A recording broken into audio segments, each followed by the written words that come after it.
What's up, everybody? It's Wednesday morning, and insert quick disclaimer. I apologize for the weird video gaffe I just did, but my little thing over here had a little issue. We'll call it that. Good morning, and welcome to the Going Broadway podcast. Thanks so much for everyone that's joined us this morning. If this is your first time joining us, or your first time in a while, but we're normally live every Wednesday morning at 10 a.m. Eastern, 9 a.m. Central. I'm just winging it at this point because I'm super excited. We hit our 5,000 Facebook likes, so we got a big show lined up for today. But as always, Alex and Cole are with you this morning. Cole, what's happening? Good morning, everybody, and welcome to the greatest wrestling podcast ever. Yes, you are here, and we have 5,000 likes, and it's a great day. And there's also just about everything under the sun that we could talk about in this short period of time. So, Man. So, for those of you that... giddy. You're so giddy today. Well, no, that wasn't my fault. So our soundboard is so touchy, and we usually have the exact opposite problem where, like, if we hit the desk, it literally sets off that bell. It's so touchy that, like, I tapped the little button over here, and I guess I touched it, so it shut it off right after Anyway.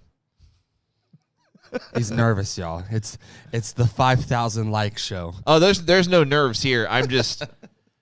Anyway. Oh, man. But let's be honest. I mean, technological gaffes aren't exactly rare around here, so...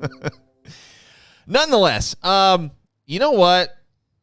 Because I'm feeling generous, this is also Super September, keep in mind. So in addition to the belt giveaway, as promised, each show during the month of September will have a free giveaway. So we're going to kick off the show with one. So here's what we're going to give away. Excuse me while I lean over here to show you what we're giving away. We are going to give away this NWO belt coin, Wolfpack edition, and the same person will win a signed Ricky Starks promo photo. Wow. I like it. And he also said on the back, a very rare pick, enjoy. So, here's what we're going to do. It is 9:06 our time. I'm going to give you guys until 9:08 a.m. Central Time, 10:08 a.m. Eastern Time. If you want to win these two items, reply with the word Ricky. I don't know. R-I-C-K-Y. Yep. For those of you who might struggle with the spelling, R-I-C-K-Y. Not I-E.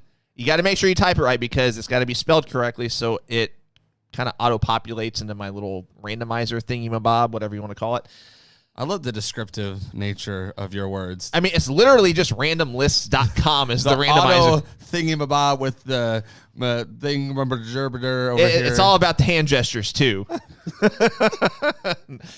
Nonetheless, I'll give you guys a couple minutes to do that. Once we do this, we will jump into so much that we have to talk about as we do every Wednesday. It does seem like it's getting to the point where, I mean, there's just every Wednesday so much to talk about, so little time. Cole and I have discussed it. I'm not confirming this, not saying we're going to do this, but we have discussed doing a second podcast during the week that would just be, it wouldn't be live. It would just kind of be a in the can kind of deal where, we would just post it to the podcasting platforms. And by the way, we are on Apple Podcasts, Google Podcasts, Spotify, SoundCloud, Soundbean, or Podbean, I'm sorry.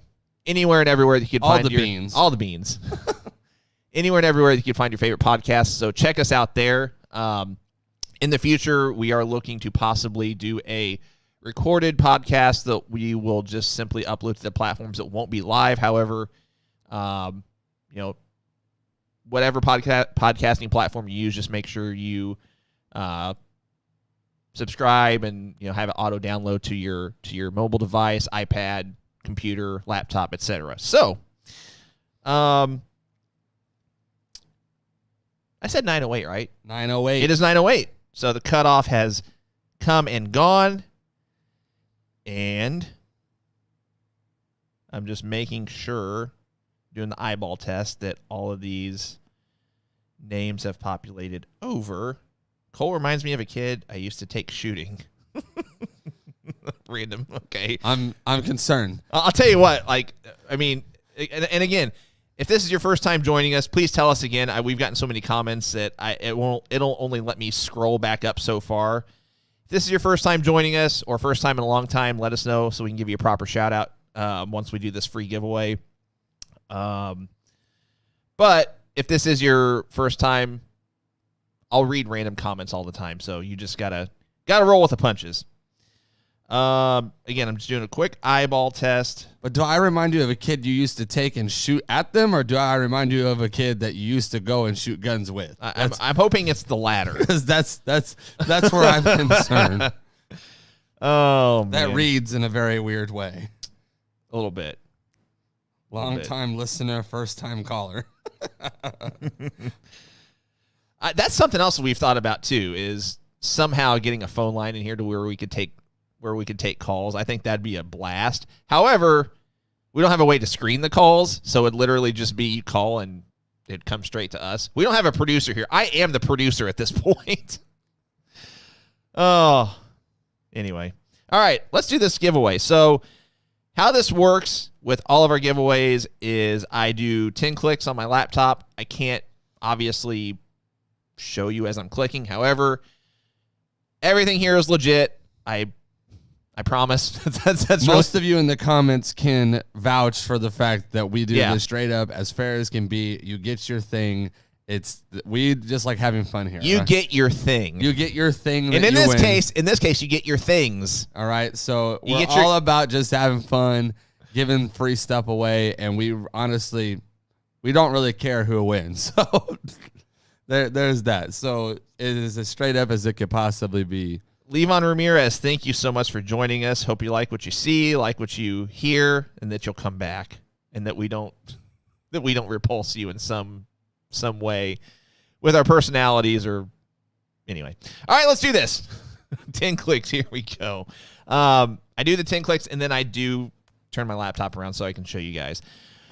1, 2, 3, 4, 5, 6, 7, 8, 9. And our winner of the NWO Wolfpack belt coin and the Ricky Starks promo photo is Gary Schaber.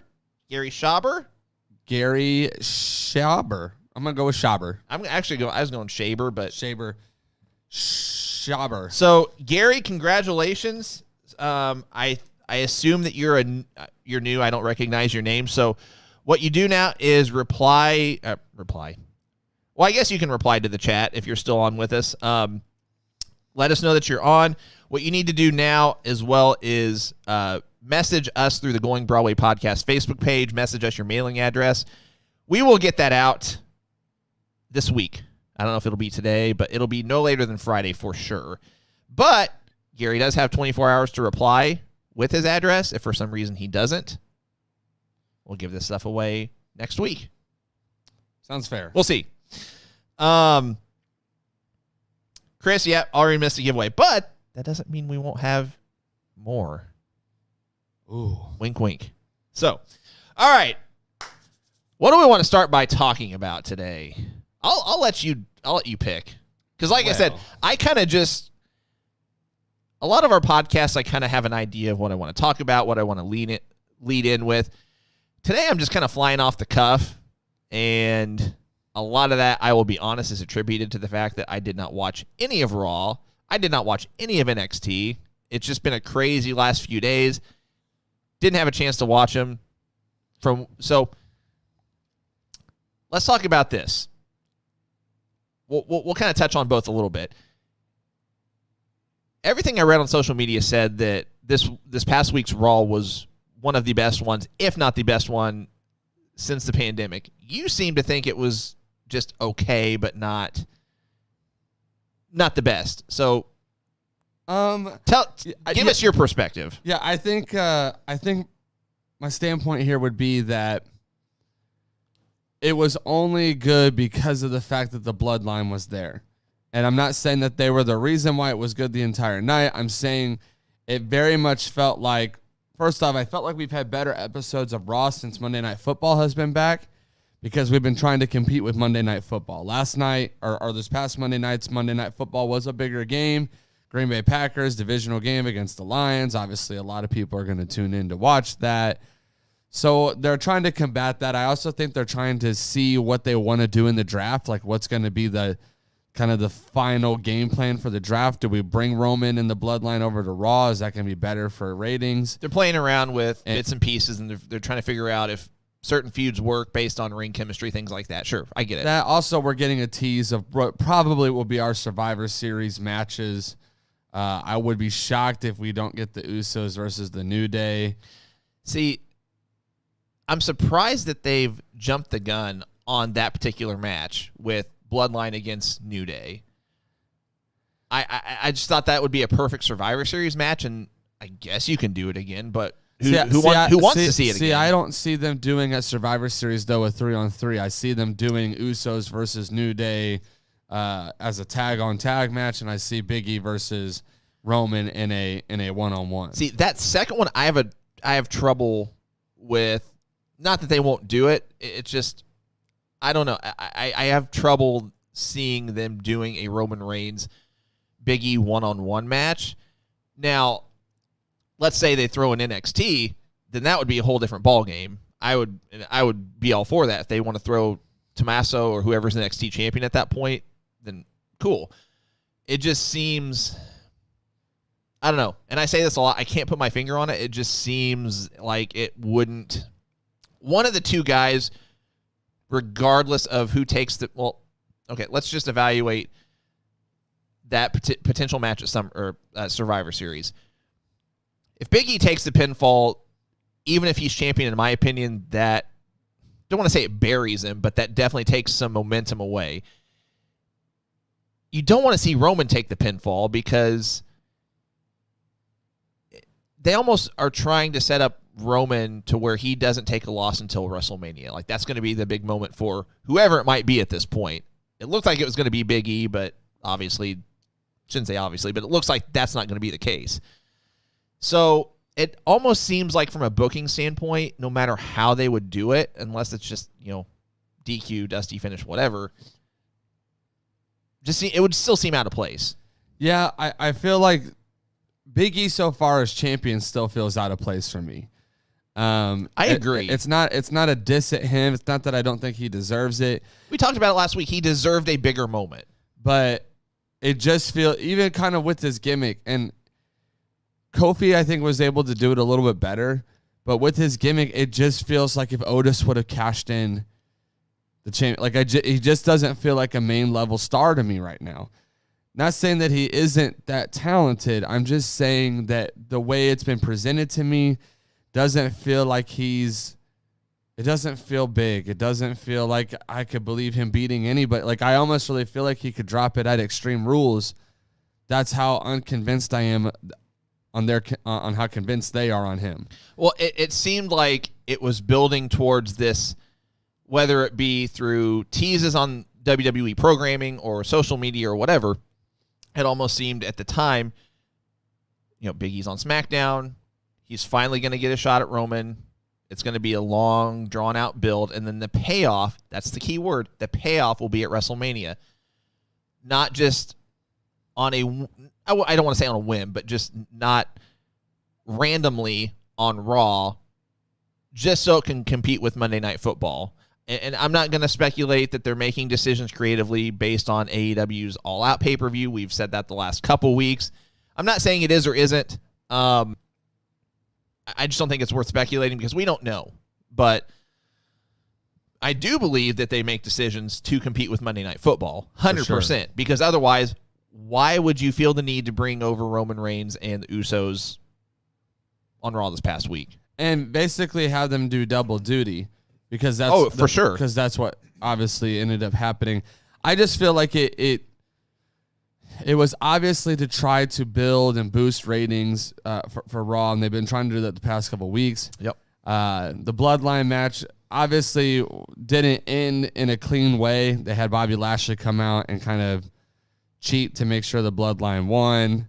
You know, was obviously mad at Big E and that faction. So that obviously set up for later on in the night for a triple threat match that closed out the show, which was Big E, Bobby Lashley, and Roman Reigns, which Reigns got the pin on Lashley, which kind of protects both champions in a sense, but doesn't do any favors for Lashley. But they made him look strong in the beginning of the night, so I guess it wasn't terrible. He also went rogue and was beating Big E with a chair and kind of was distracted and got speared, so it wasn't like he just got beat clean. It was more of one of those little bit of a distracted finishes, but there were other moments tonight. Jeff Hardy added to the United States title match between Sheamus and Damian Priest for beating Sheamus in the match. I thought that was cool, and I think that is a direct response to the fans. So this is one of those moments where I think WWE is trying to listen to the fans and saying, we're not happy that you got Jeff Hardy chasing the 24/7 title around. We're not happy that you're not really using him correctly. I don't think Jeff's going to win this match, and probably is going to be the guy that gets pinned in this match, which we'll get into those predictions later on. But I thought that was cool that they're at least listening, saying, you know what, we will use him a little bit more than what we have been. I love the idea of Humberto Carrillo. And well, real quick, before you change topics, I want to mention something about Jeff Hardy. We've talked about before what we think is going to happen with him. Just as kind of an advanced tease or whatever, you know, as you can see, we usually do like a promotions section for those of you who are new to the show. We do a promotional thing midway through the show, but just to kind of tease a little bit, we do have a Patreon page where I posted an article about contractual situations and things like that, and just where I predict guys will wind up once their current contract ends. All I'm going to say is check it out, patreon.com/GoingBroadwayPodcast if you're interested. I'll touch a little more on that later in the show, but I think at this point, until Jeff Hardy signs any kind of an extension or a deal to where it just locks him into WWE to close out his career, which I don't think he does, but until he does, I don't think he's going to be booked favorably in any way, shape, or form. Now, he might get, like he's in the U.S. title picture right now. I think that is his ceiling at this point. I'd be shocked if he wins any championship at this point, and that's just where I'm going to leave it. I see him winding up in AEW, finishing out his career, or at least, if not AEW, at least doing indie shows with Matt to close out his career within the next, I'm giving him 3 to 4 years. Right.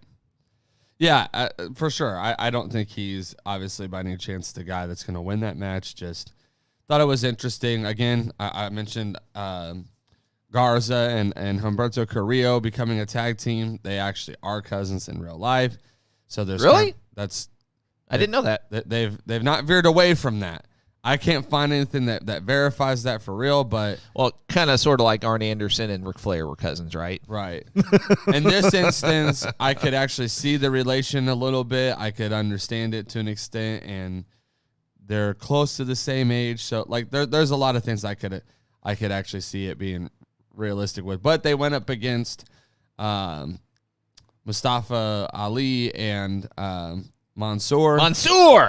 So we got some fresh tag teams that they're kind of putting together and trying to make some new blood, I guess, to go up against in the tag division. So that was interesting, and it's better than not using them at all. So I'm kind of happy to see, because they were pretty big on Garza, and I just think they're having a hard time getting him over as a single star right now. So what better way than to put him in a tag team? So that seems like WWE's MO whenever they want to try to get somebody on TV that they and it's no disrespect to them putting them in a tag team because they want to get them on TV. Right. That seems to be their MO with anybody that they see potential in is put them in a tag team, get them on TV, and go from there. That's like a Bruce Pritchard move. Right. For sure.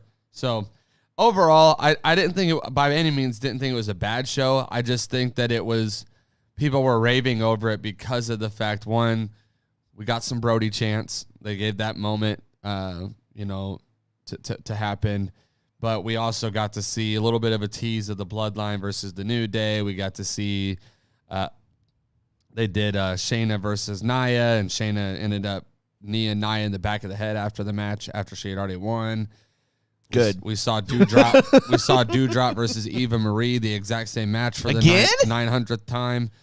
Wow. Alexa Bliss cut pretty much the same promo against Charlotte Flair for the 900th time. I don't know how many times you can say the exact same phrase and get that many like shocking, shocker moments when you say the same thing over and over again. It's kind of like Roman Reigns when he was promoting against John Cena. He kept bringing up the same one line that actually got him like a reaction out of the audience, but then just kept repeating it for weeks to come. So there were. I don't think it was as great as people made it out to be. I just think it was better than normal, which is why people were kind of raving over it. Well, let's phrase it this way. It's not like. So we said it last week. Last week's Raw was good, and prior to last week, it's not as if they really had much of a. I'm trying to think of the right analogy here. It's not as if Raws have been stellar lately, so it's not, and that to WWE's credit, they're trying. I mean, love it or hate it, they're up against Monday Night Football. They need to do something to try to. I don't want to say compete. I think combat is more the right word. They need to. Let's face it. Monday Night Raw is always going to be on the defensive when it comes to Monday Night Football. When it comes to the NFL, that's just the way it is. At least that's the way it is now. They need to do something. They need to do anything and everything to try to get some of those ratings to where, whenever compared to the Monday Night Football ratings, it doesn't look atrocious. And this will be a good transition point.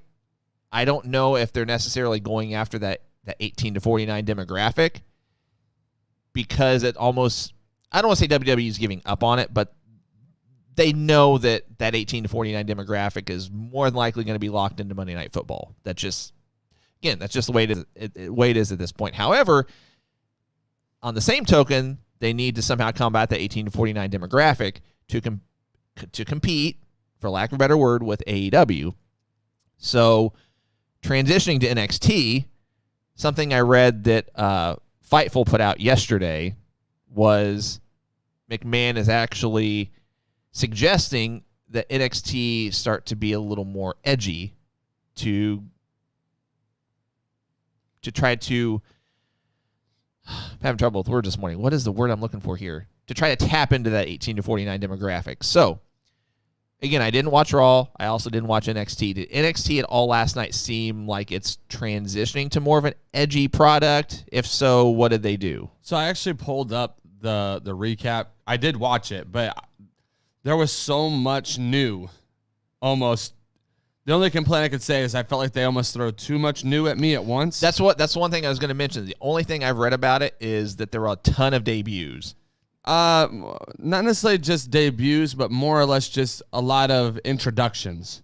A lot of we've not seen many of these faces, so we don't really know who anybody is. So everyone's got to have like kind of their chance to be introduced. So it kind of kicks off the show with the title they've given. This is the present and the future of NXT 2.0 Clash. And they have about like 7 or 8 of the new guys standing in the ring as the show goes on. And Tommaso Ciampa comes out and kind of gives this heartwarming speech about how he has been Mr. NXT and that they're heading into this new era. And there's a lot of new things that have changed, but one thing that won't change is, that he's NXT and that NXT is the A show now. And they had some. Oh, he said that. He said it's the A show. They said they're the A show now. I'm surprised that creative let him say that. And some of the names that were out there were Carmelo Hayes, Williams, Odyssey Jones, Braun Breaker, just some of those guys.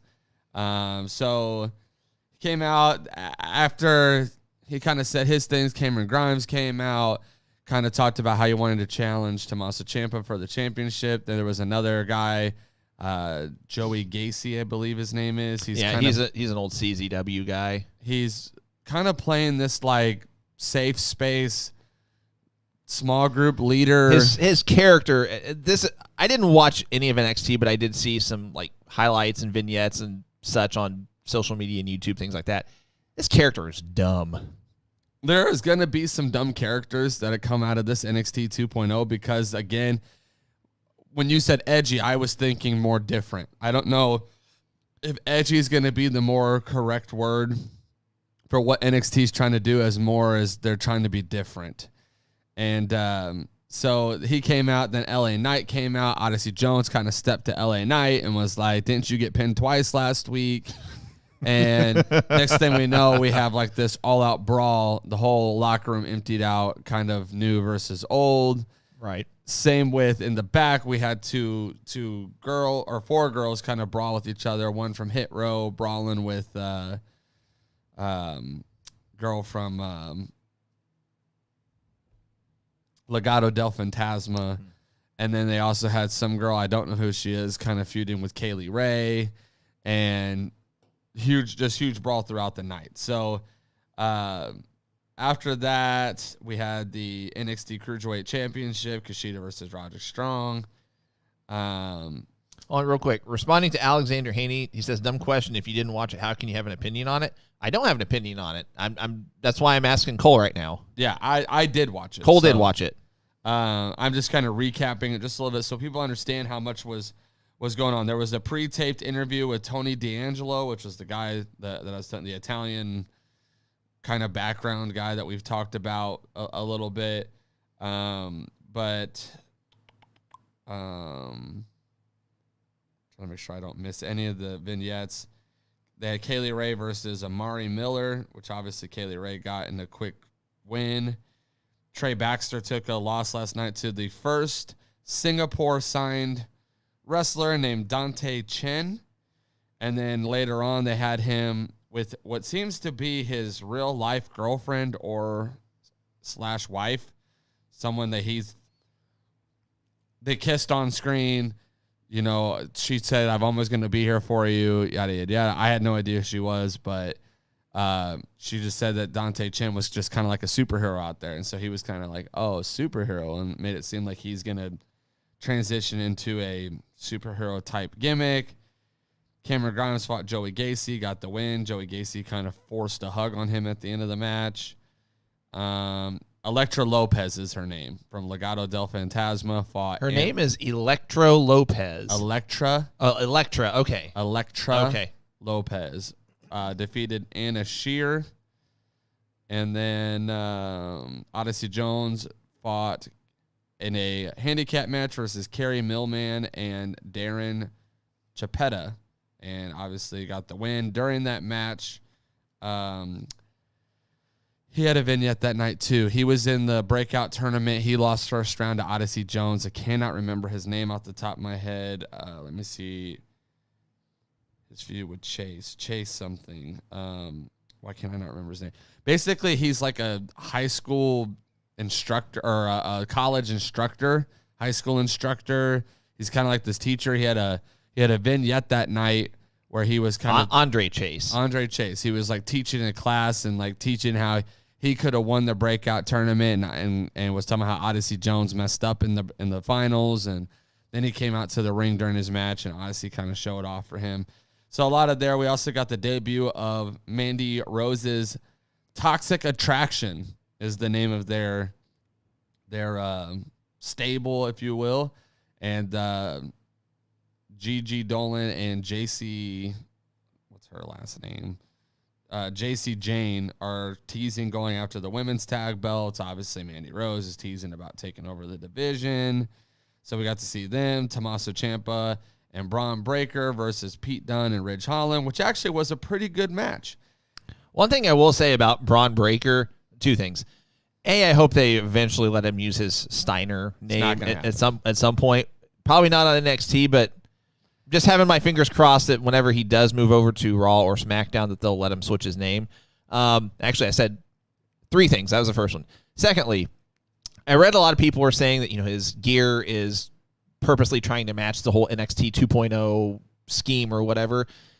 I can see that, but if you guys remember back in the day, whenever the Steiner brothers were, WCW early 90s, they wore their colorful singlets as well too. So that's actually the first thing I thought of whenever I saw that. I didn't think NXT 2.0 trying to match the logo or the set or anything like that. I thought, oh, he's kind of dressed like Scott Steiner back in the day when he had his very, early 90s colorful poppy, I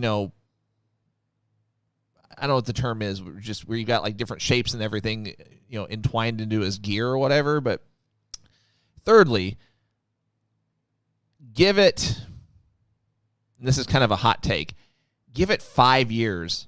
He'll be main eventing WrestleMania. Yeah, he did at the beginning of the show. They had him cut the promo to set up the tag match for him and Ciampa against Ridge Holland and Pete Dunne. His promo actually kind of sounded like Scott Steiner. I mean, it had, I don't want to say to a T, but it had Scott Steiner-ish inflections and just you definitely could tell he had that. I probably wouldn't have put that together had I not known he was Scott Steiner's son to begin with. He's Rick Steiner's son. Or sorry, Rick Steiner's son. But he had Scott Steiner's kind of personality, I guess. And kind of has that big boy build, just is a hoss. I mean, he lifted Ridge Holland over his head like it was nothing. Ridge Holland's a big guy. Big dude. So I was really impressed. Again, just little minor things. Indy Hartwell's best friend, I guess. I don't know her name, but she came up to Io Shirai and Tony Stark, or what's her name? Not Tony Stark, obviously. Zoe Stark. Tony Stark. I don't know what her name is. We're combining Ricky or Tony Storm and Iron. She's Iron Man. I don't know, but she confronted him. She goes, "If I know my best friend when she gets back from her honeymoon, she's gonna want to challenge for those belts." I was like, "Oh, okay, that's interesting." I had no idea who you were. The Japanese guy we talked about with the jackets. Yeah. He's not strong style. He's style strong. And he shot a vignette. So they also did one for the guy that was in the Fatal 4 last week that you said had resemblances that they thought they saw. Yeah, he was one of the, if you guys remember the old Beverly Brothers tag team, one of their sons. Oh, I can't think of his name now. Hang on.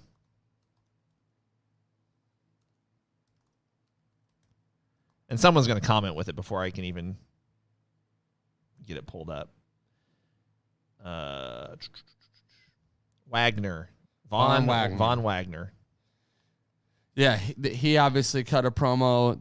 There was a promo that was shot with another guy walking with two girls, and another guy tried to cut him off going to the building and goes, "Where's your chivalry?" and let the girls go in and shut the door, and then smacked his head against the wall. Like, there were those things. I was going to say the Andre Chase or whatever, he during his vignette portion of the night, he kicked a guy out of his classroom and he dropped F-bombs that were obviously bleeped out, but there might have been some of the edginess that we're talking about. Again, a lot of the gimmicks and stuff just are really different than, we're kind of going back to the NXT of old, which is what they were wanting to go for, where we're going back to gimmicks that are probably going to work really well on NXT, and several of them probably will not translate very well over onto the Raw or SmackDown, right. Which is why, hey, let's get them over, get their face recognized. Kind of like what I think they're trying to do with Piper Niven is you're recognizable enough that when we bring you over, people are going to want to support you. but we're going to change you to something that fits what we're trying to do. We're going to change it to Dewdrop. Now, with Piper Niven, I think it was a bad change. But regardless, I think that's their goal, which is why I would agree with you. Hopefully they can get over their little saltiness about the Steiner name, because I read that basically they just don't want to use the Steiner name because I get why. It's just there's not a good history there between the other two Steiners. Well, there's not a good history with Scott. I mean, I don't really know Rick. It's just kind of goes hand in hand because they share the same last name. It would be nice if he could go by Rex Steiner, though, if and when that time comes. So we've been very WWE centric so far. We're going to be talking a lot about AEW as we get into the podcast. But is there anything you wanted to mention from this past week, Dynamite or Rampage? I mean, there's nothing really that was. They kind of just continued all the feuds and the build up to Grand Slam tonight, which I'm really stoked about. By the way, I think it's going to be a good show. I think Rampage is going to be a good show.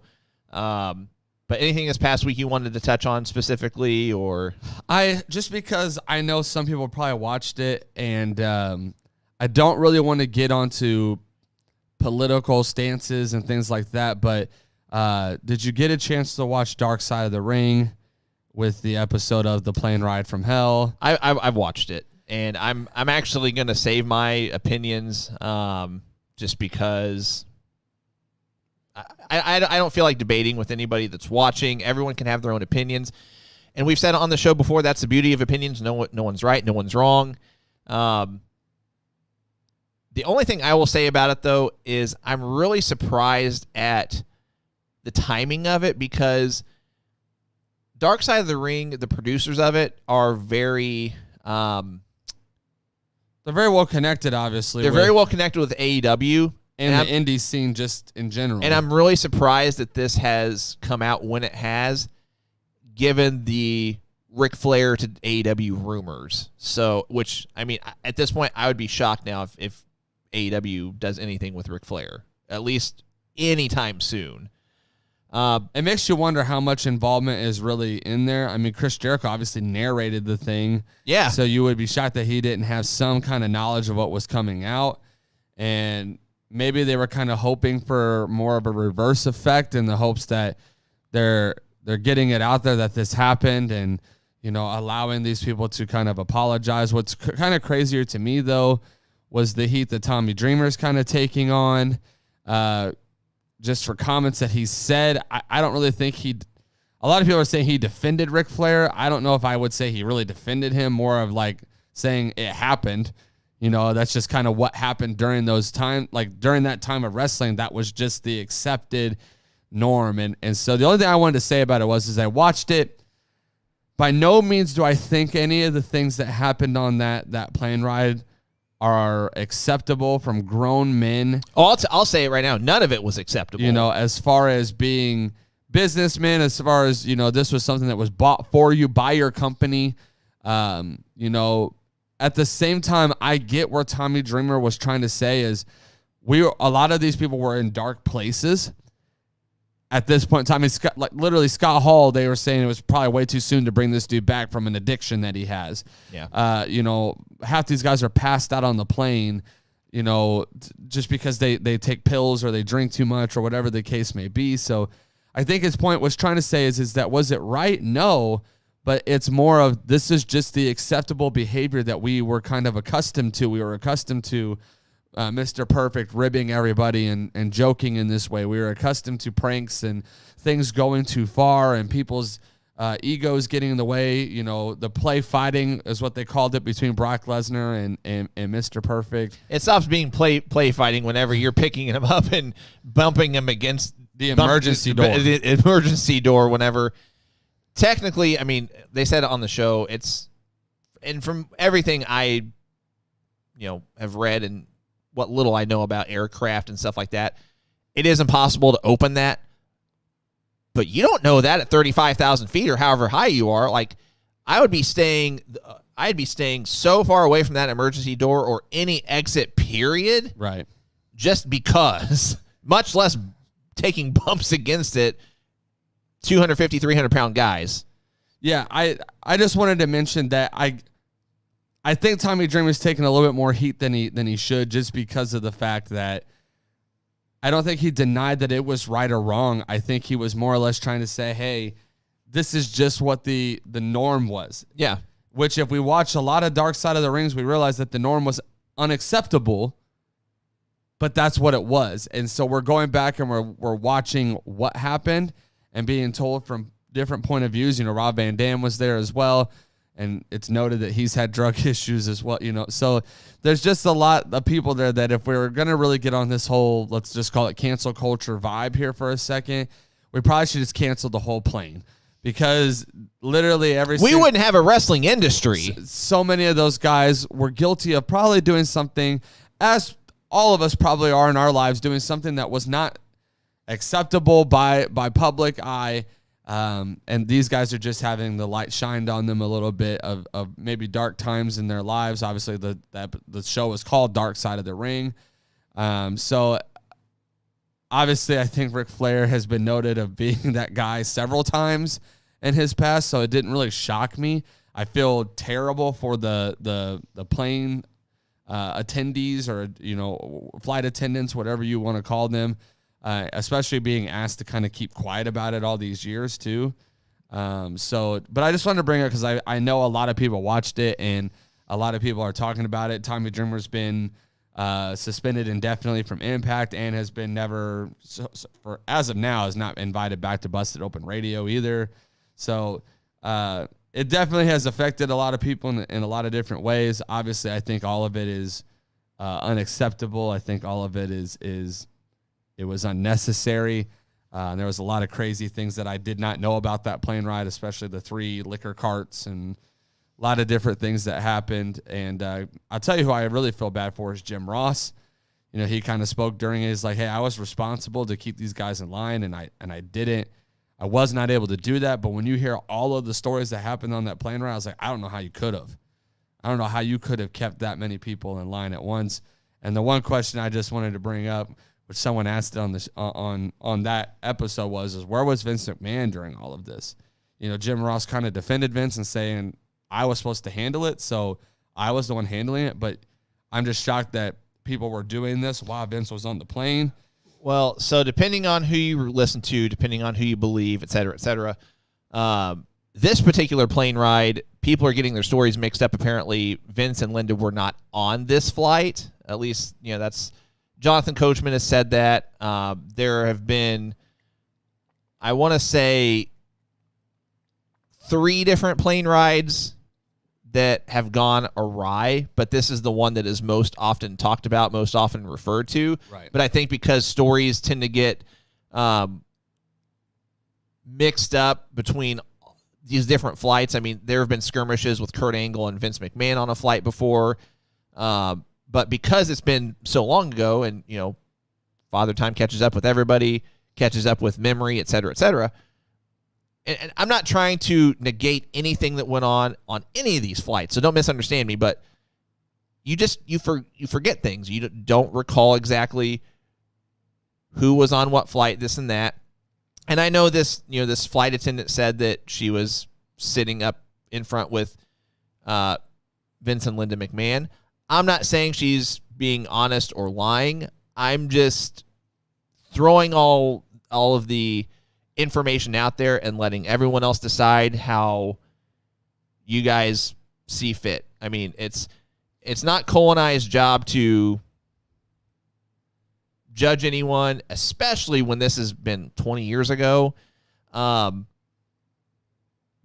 we can't not talk about it. I mean, it's a newsworthy item from this past week, and so here we are. I just want to make sure that people understand my stance, because I'm reading some of the comments.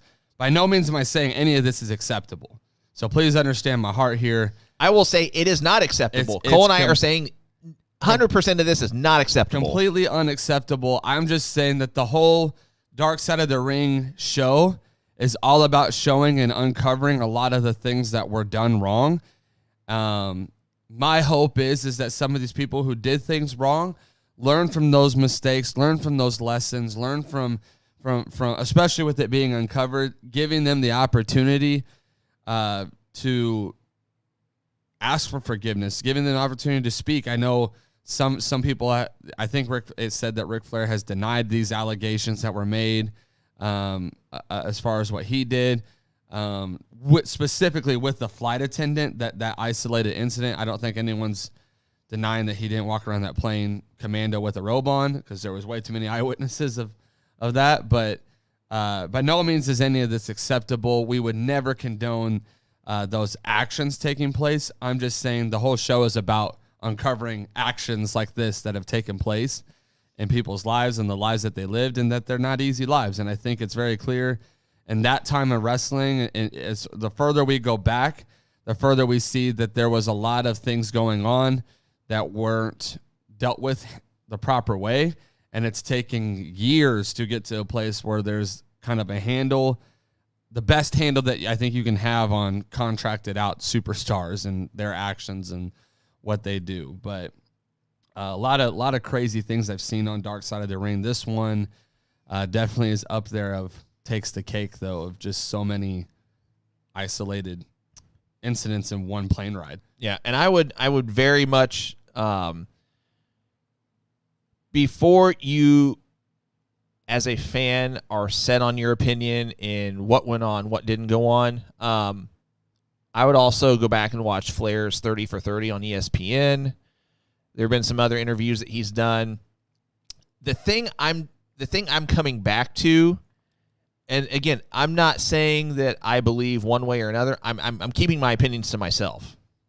So, but just throwing out one other piece of information out there. Everything that's been said prior to this Dark Side of the Ring episode, and I mean even on the Dark Side of the Ring episode, including this 30 for 30, it either was specifically said that he's never forced himself on someone else, or it just wasn't touched on. And usually if you watch these 30 for 30 episodes, they dig into everything at such a granular level that I don't know how that wouldn't have come up. Right. So again, I'm not saying Flair did this, did that, didn't do this, didn't do that. Just throwing it out there. I think so many people, and look, I've made no secret before that when you factor in the entire history of wrestling, I've said from a performer standpoint, Ric Flair is my favorite. So I'm also saying all this being completely impartial. Would I be surprised if it did happen? No. Would I be surprised if it didn't happen? No. But just throwing out information at this point that we're such a reactionary society that we want to immediately just jump on somebody and be like, cancel culture this, cancel culture that. You mentioned it earlier. Right. And before we jump to such conclusions, get as much factual information as you can. And that's in all walks of life, in any story, in any situation, not just this. So, yeah, I hate that a lot of these Dark Side of the Rings, it's hard to talk about. It's hard to, you and I usually don't get to talk a whole lot about it just because there's so much weight that's in these. I didn't want to not mention it because Sure. it was a huge load dropped on people. And because it's not just one isolated person. A lot of the Dark Side of the Ring episodes we're talking about one person's life and we can kind of see their struggle.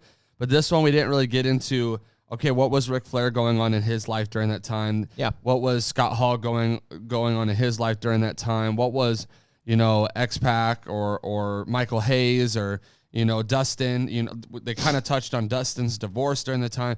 Like, it sounded like a lot of broken people on a plane that probably shouldn't have been wrestling at the time.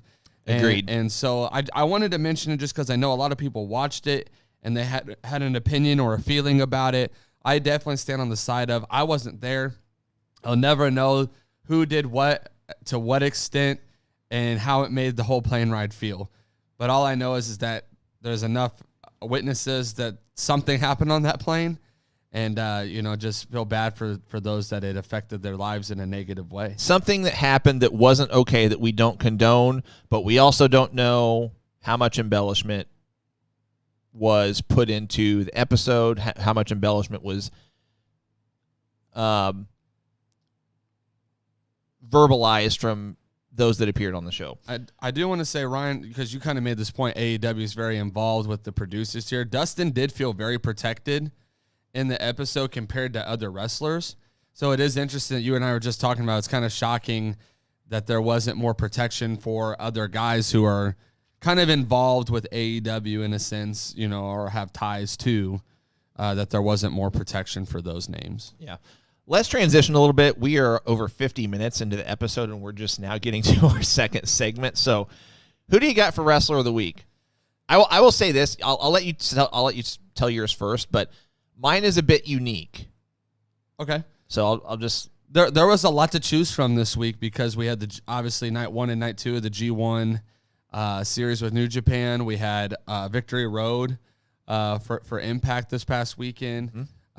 We had obviously SmackDown, Raw, NXT. So there was plenty to choose from. I ended up choosing Roderick Strong, new Cruiserweight champion. I thought out of the matches, especially title change matches as well, I thought he had probably the best match, and I'm just really digging the Diamond Mine faction as a whole, kind of hoping that they really build him up. So I went with Roderick Strong. So, I'm breaking the rules a little bit. We usually say Wrestler of the Week has to be someone that has competed in the ring during the last 7 days. Or if we missed a show during the last 14 days, whatever. Right. So, I'm actually going my wrestler / entity of the week is Owen Hart and AEW. Just my opinion on the situation. I love that they're doing this partnership thing where they are honoring Owen's contribution and legacy to the business. I almost wore my Owen Hart shirt today. Went with Bad Street USA, but I've seen a lot of negativity with people on social media. The one thing I don't like about it is I don't think there should be AEW branding on Owen Hart merch, and there probably will be. But the fact that, they're having this tournament, that they're calling it the Owen Cup, I just think it's a cool thing. I think it's great for everybody involved. And a lot of the negativity and pushback that I've seen on social media, Owen never competed in AEW. This is just a shade at Vince, this and that. My argument is, because Owen only competed in WWE, or he competed briefly in New Japan as well, does that mean that no other promotion or no other wrestling entity can honor him or bring up his name or this and that? And so AEW took an opportunity. They saw an opportunity, and AEW at the end of the day is a business. And if you can make a sound business decision, McMahon does this all the time. So let's not be one-sided. Well, yeah, we can't be contradictory. We can't be hypocritical in this situation. They saw a business opportunity, and they saw an open business opportunity. I don't know who they contacted to make this deal happen, whether it was Martha, Owen's widow, or someone else with this Owen Hart Foundation. But one way or another, they made it happen. And I saw a really cool tweet the other day that basically said, within the last 2 months, AEW has gotten CM Punk and the family of Owen Hart to trust wrestling again. That's a big deal. Yeah, and I would go more than 2 months because they've obviously been talking to Punk, but that's neither here nor there. But I love the partnership. I love the intent behind it. Just the AEW branding on the Owen Hart merch, it seems like it's going that direction. That's the only thing I'm not really sold or keen on, but the rest of it, I dig it. Yeah, I was gonna say, first and foremost, there's nothing wrong with honoring other wrestlers. WWE doesn't really do a whole lot of that. They kind of like to try to move on from the past. AEW likes to try to kind of honor those who have paved the way in a sense. So I thought it made sense for them to do it. But the point you made is exactly that. AEW, Tony Khan specifically, is very big on relationships. He's very big on actually caring beyond the ring for people, which I think has a lot to do with the fact that he was just a man before AEW. You know what I mean? Like wrestling wasn't the focus for him. Yeah. First, it was people, then wrestling. And I think AEW has that kind of mold, which is that's why it's different. But not everything is a shot at WWE. I don't think this Owen Cup is a shot at WWE. I think this is really more of an honoring of who Owen was and what he brought to the business and all of those things. And again, like you said, AEW is kind of rekindling the love of the sport for people who have been robbed of it. And it's not just the Hart family. It's not just CM Punk. Yeah. The Pillmans, David Benoit, and his family. There's been several that we can actually see the fruit of them connecting, not just connecting for publicity, but really even behind the scenes. We could even say the same about Brody and his family. Like, sure, there was no reason why they had to sign his son to a contract at the age of 11. What is he, 10, 11, however old he is? There's no reason that they needed to give any kind of money sign, because they had done more than enough, honestly, to honor Brody compared to other companies that have done to honor their wrestlers. But yet they still went above and beyond and said, nope, we care about you beyond this ring, beyond the money that was made by so-and-so. So Joey says 80% honoring, 20% shot. I don't even think it's that. I think forever people are going to say anytime AEW or Tony Khan does anything remotely as connected to WWE, right, it's taking a shot at WWE. It's taking a shot at McMahon. I would say 9 times out of 10 it's not. That's not to say that they don't. I mean, both companies are guilty of they making throw shade at each shots. other all the time. That's called healthy competition. Exactly. I mean, it's creating moments that make the crowd, whether it's in person or watching TV, making them react. That's what the job is of a wrestling promotion to their live crowds, to the people watching at home, is to get them to react. Well, Thomas, I was thinking the same thing. Like Daniel Bryan. Daniel Bryan says thank you. Exactly. Thank you, WWE. If you've not read that article, that is, I mean, class, first off. Oh, absolutely. Extreme class, for sure. But I got goosebumps reading it. I'm not even kidding. Go talk to Christian. Go talk to a lot of these guys. They don't want to diss WWE. They're just saying, I did all I could do in the company, or the company didn't have anything. Mark Henry said it. Big Show said it. And this is a good point. Jeremy says AW even retweeted that. Right. It's not, we're not trying to, not everything is this, I hate WWE and WWE hates me. Not everything. Yeah, some of those people feel that way. Adam Cole said it. I have no reason to be upset. He literally said my NXT run was great. It was amazing. I enjoyed it. I'm very appreciative of Hunter and named a lot of guys that really helped him out. Not everything has to be so negative. Not everything has to be shots. Not everything has to be WWE versus AEW. And some standpoints it's AEW over WWE or WWE over AEW, because they had to make a choice of what was going to be better for their careers. One wasn't going to be able to offer them what the other was, not just in money, but just in approach to how they were going to be presented to audiences. If you're not going to have a spot on the roster in WWE, then yeah, you're going to probably go look for something else somewhere else. Yeah. Because at the end of the day, your job as a wrestler is not to be the bottom of a card of a company, but your job is to get over wherever you're at. Exactly. So, and Chris makes a good point. I don't know where Brett is on the situation as it relates to Owen and Martha. I know that the entire Hart family was kind of estranged from Martha in that situation. But it is an interesting factor because AEW has also done business with Brett before. So to be determined, I guess, if they were able to work something out to where I'm sure AEW in putting this together would somehow love to get Brett involved as well. I don't know if they will, but we'll see. We need to keep going with the podcast. So subject to change, if you're new to our podcast, this is a segment where Cole and I discuss some championships that might change hands.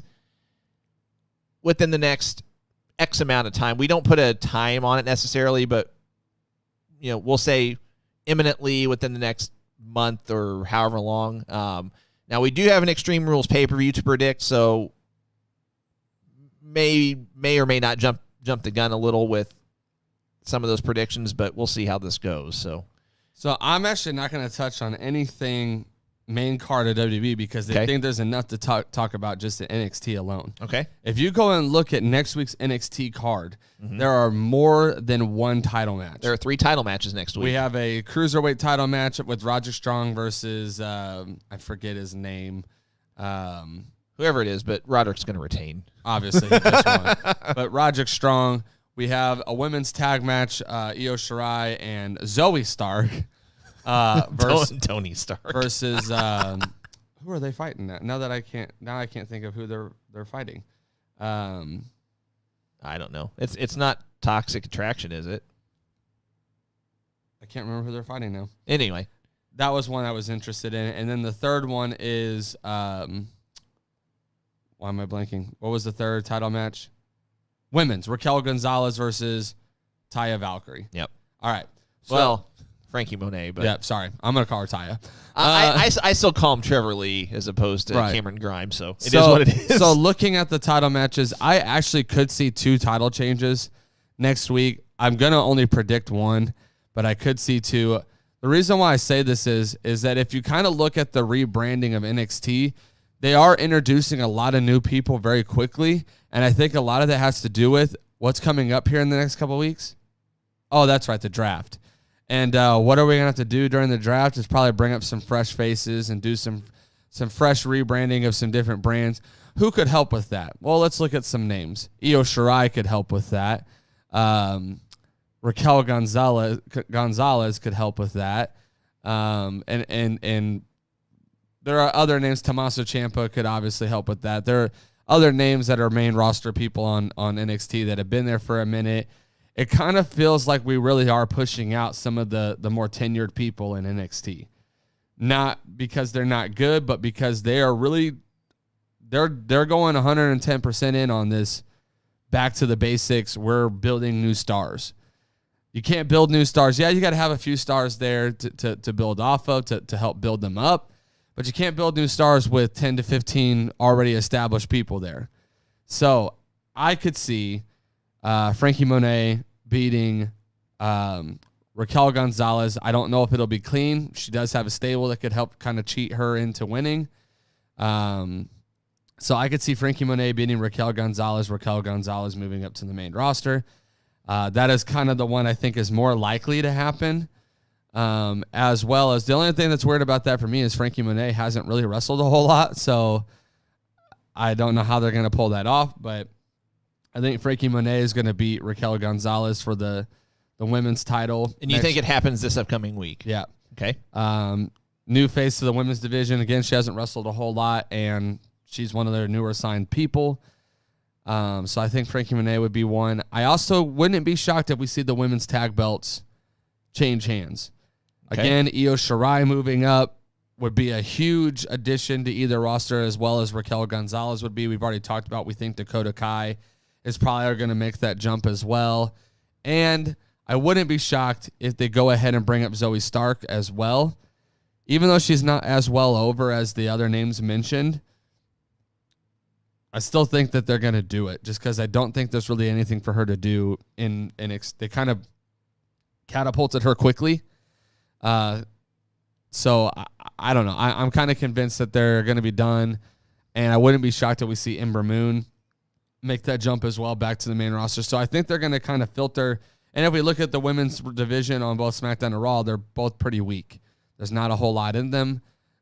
So those are the main two.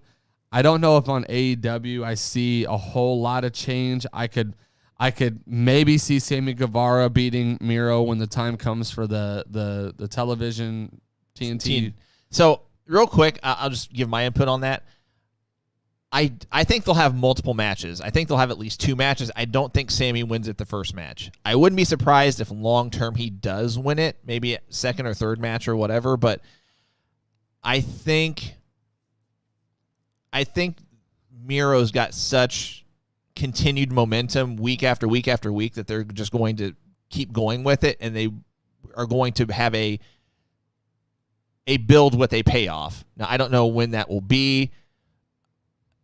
It's kind of akin to Big E. We wanted the payoff to be at WrestleMania. Sammy deserves a good pay-per-view to have the payoff, not just, no disrespect to Dynamite or Rampage, but it's just you want that payoff to be at a pay-per-view where it's got the most eyes, right, if that makes sense. And the biggest pop. There's all those different things, but that's really the only one because we just got the Lucha Bros as new tag champs. Mm-hmm. I don't think Ruby Soho is going to beat Britt Baker for the title.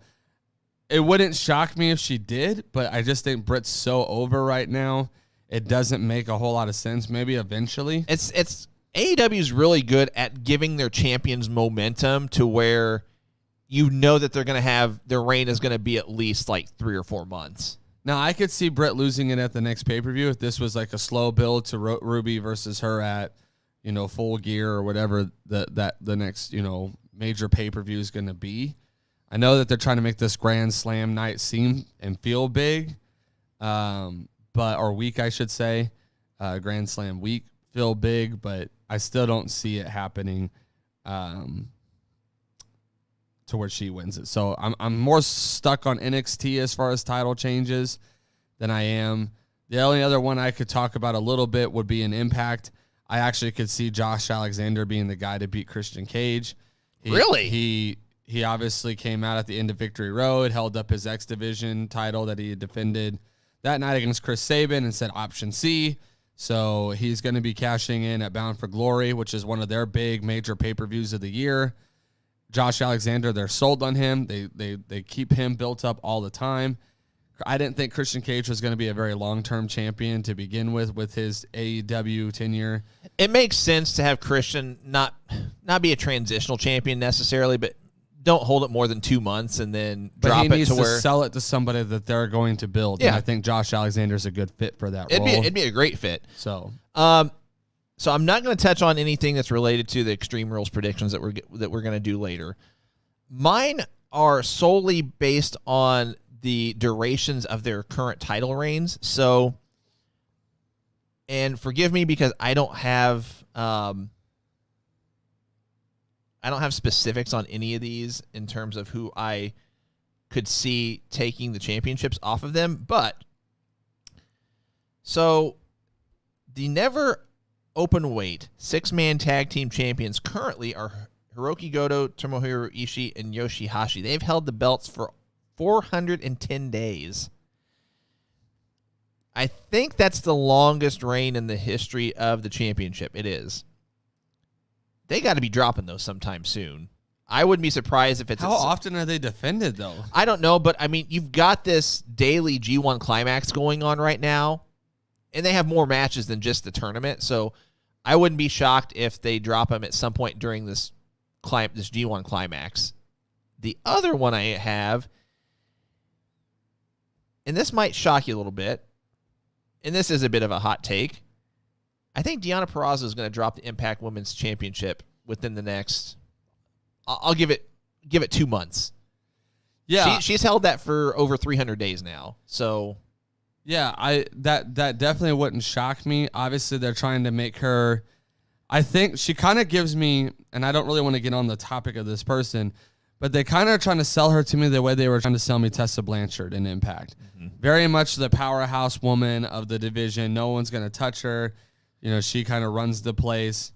And so I definitely could see that. I don't know. And to their credit, they're doing a good job of it. She's doing a good job of it. Yeah. I think WWE really kind of missed the mark with her in NXT. Oh, 100%. I think that they didn't see what they had.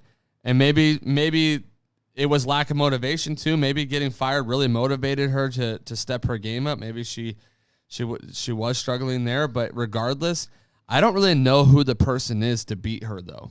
See, that's what I'm saying. That's the only struggle I have is that if we're looking at it specifically as to beat her, I don't know if they have that person.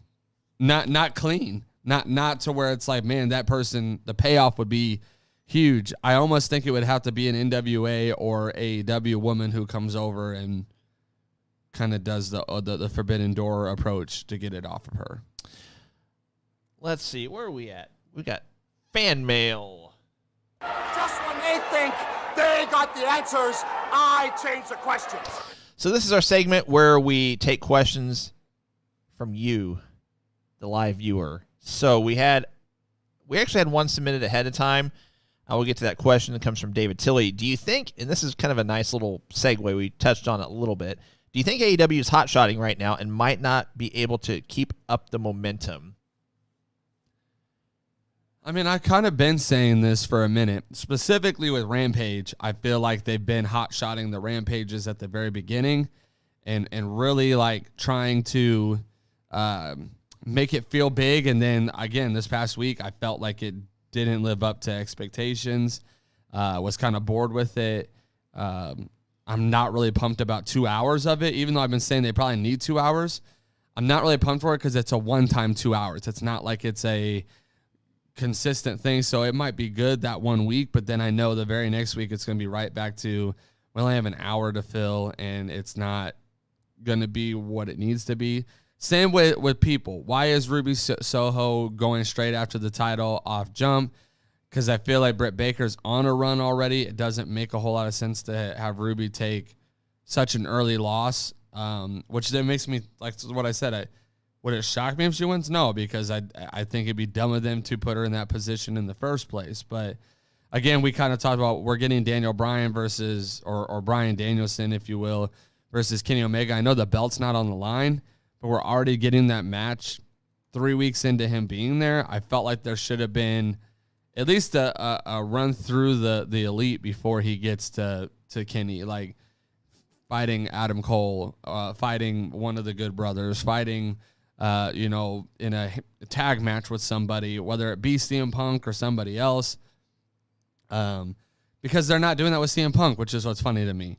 CM Punk, I think I called it with him feuding with Team Taz. Like, it just made sense to me. But I think there was other feuds they could have went with for Bryan Danielson than to hot shot him straight to Kenny. I know the belt's not on the line, but it's still a hot shot to me. It's still giving away a dream match off Jump, and we kind of talked about this with Christian even. They gave us the Christian Kenny match for the Impact title, and we were like, there's no way they're going to do this a couple weeks later for the AEW, and they did.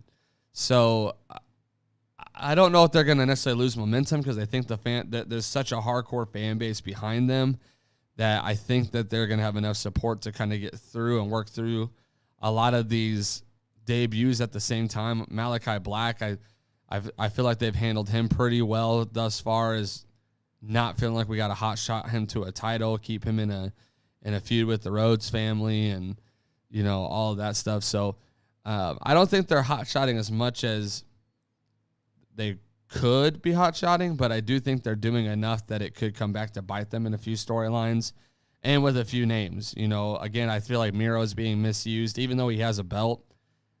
It all feels underwhelming to me. I don't think I've seen him have other than Lance Archer, which was kind of just thrown together last minute, in my opinion.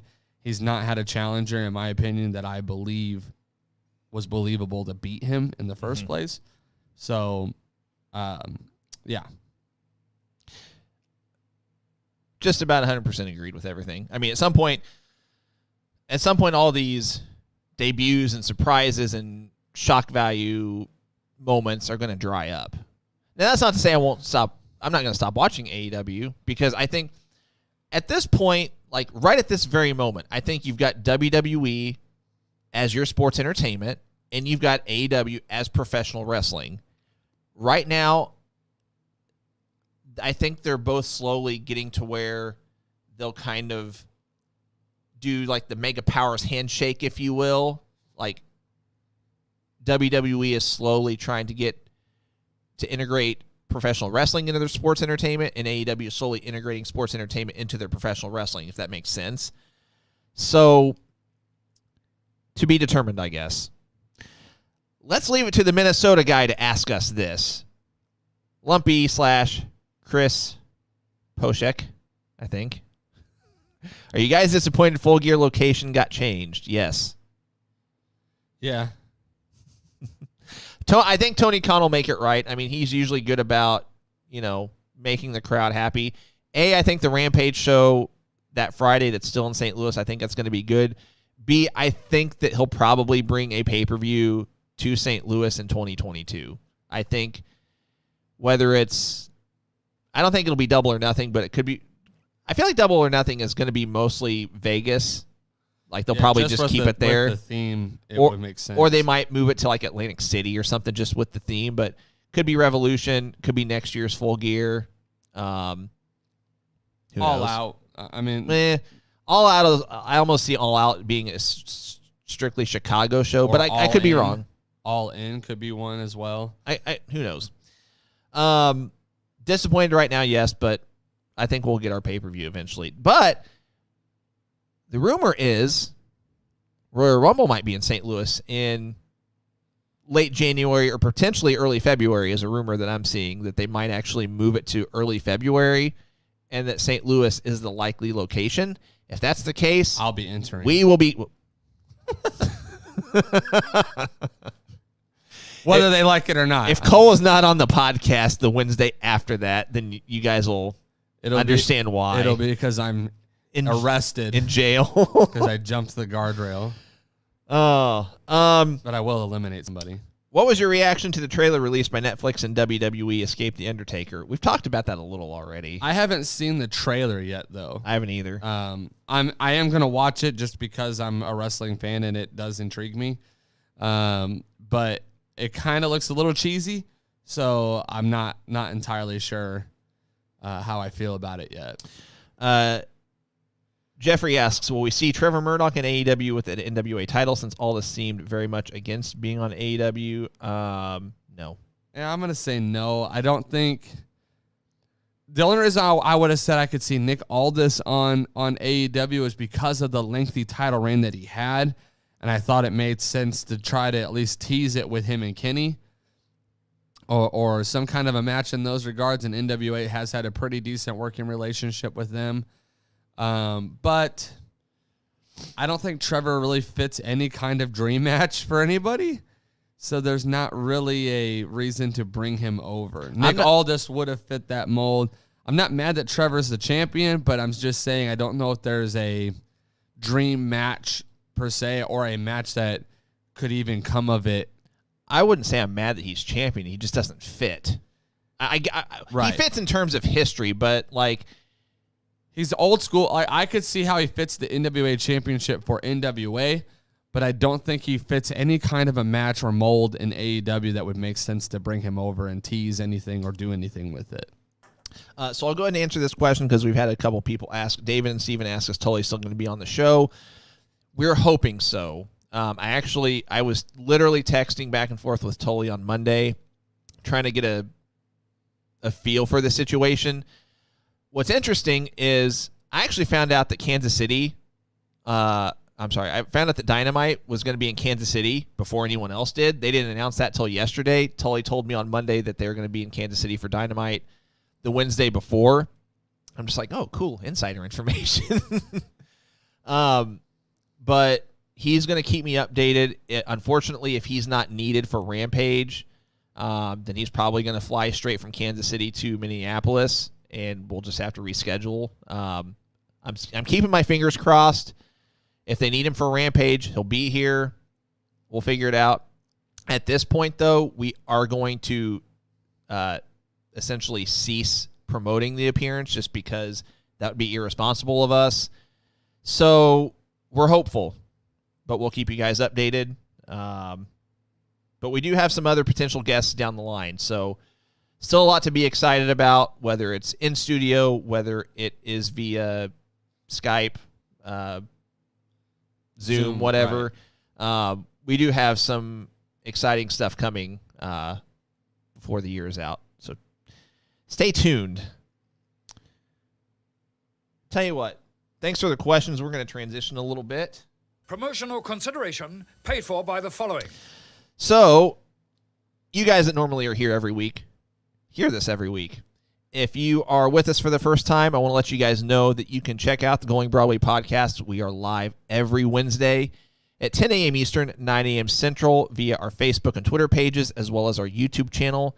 Our social media platforms are scrolling across the bottom of your screen right now. Facebook.com/GoingBroadwayPodcast, Twitter.com/GoingBRDWIPod, Instagram.com/GoingBRDWIPod, YouTube.com/GoingBroadwayPodcast. Please like our Facebook page. Please follow us on Twitter. Please follow us on Instagram. Please subscribe to our YouTube channel. Make sure you hit that notifications button on Facebook and YouTube so you are alerted when we go live. I mentioned earlier we do have a Patreon page, patreon.com/GoingBroadwayPodcast. We've got 4 different tiers to choose from. If you would consider becoming one of our monthly financial supporters, we would sincerely and humbly appreciate it. Each tier has some perks and benefits that are specific to those tiers. Some of those benefits include additional giveaway entries into today's belt giveaway, in fact, future belt giveaways that we do, discounts on any Going Broadway podcast merch purchases, free merch, and speaking of our merch, I'm going to throw these up as well. These are our current WCW Tribute GBP podcast shirts.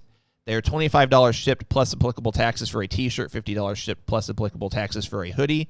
They do come in the old school WCW purple and gold colors, as well as our Going Broadway podcast black, green, and gray colors. So if you're interested in any of those, hit us up through our Going Broadway podcast Facebook page. We'll get you hooked up with one of those. We'll get you the payment information. We are hoping to get our store back up and running. Actually, up and running. It's not been up and running at all yet. The website's live, but it's just not functioning at the moment. But we're hoping to get our store up and running soon to where you can just place your orders direct through the website and not have to contact either of us and be on your way. So, anything that I missed that you can think of? Cole's actually sporting one today. Did a great job. It is hoodie season, guys. For us, it is at least. Yeah, I mean, it's been cold the past 2 days. Woke up to a crisp upper 40s, lower 50s this morning, and I'm wearing shorts and a t-shirt, but it's all good. You know what? Let's do another free giveaway. Let's just do it. Why not? So, if you're still with us, first of all, we sincerely appreciate you hanging out with us and shoot the breeze. Hopefully, in all seriousness, guys, hopefully you guys are having fun, talking back and forth with us, and hopefully we're interacting with you guys enough. That's really our goal, is for us, not only for us to have fun, but for you guys as the viewer to have fun and engage with this as well. So if this is your first time or second time or however many times, hopefully you come back. Anyway, so let's grab what we're going to be giving away next. Oh, it's big. It's big in size and in value. Well, not value, but I mean prestige. There you go. That's a good word. Prestige. So I'll give you the keyword here in just a second, but I'm going to try to get this on camera. This is this is beautiful. This is artwork. This is art. This is a painting of basically the Jim Crockett / Mid-Atlantic roster from the 80s. It's really cool, guys. Really, really cool. I'm digging it. I like it. So that is what we'll be giving away to one lucky winner. And the keyword is going to be Crockett. So it is spelled Crockett. You got to make sure it's spelled correctly so it populates into my, what did I call it? My random name randomizer thingy-mabob. Random name thingy-mabob. So, no, that is not Tony Atlas. That is, I can tell you that I'll give you guys until 10:30 a.m. Central Time, and then I'll close it. But I can tell you who it is in just a second. Hang on, I'm blanking on the dude's name. I got to look it up. But no, it is not Tony Atlas. It is trying to Come on, Google. Of course, now Google doesn't want to work. Okay, Google.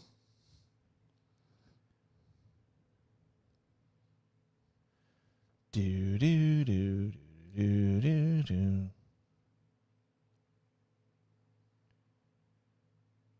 And as soon as I see it, it'll click. Rob Schomburg. So he's done a lot of the artwork you see on WWE Shop. So yeah, that's artwork done by Rob Schomburg. Now just for the record, guys, this is a print. This is not an actual painting. It's just a print. So if you win this, don't try listing it on eBay for hundreds of dollars later. However, it is framed already, so that part's that's already taken care of for you. Give you guys about another minute and a half. Are both expresses on it? Let's see. Let's go on down the list. So I see Jim Crockett on here. I see Road Warriors. See Flair, Tully, Arn, Barry Windham, the Koloffs. Midnight Express down at the bottom with Jim Cornette. Rock and Roll Express, upper right corner. So, yes, they are both on there. I'll throw this up again, or show it to you again. Can't really throw it up.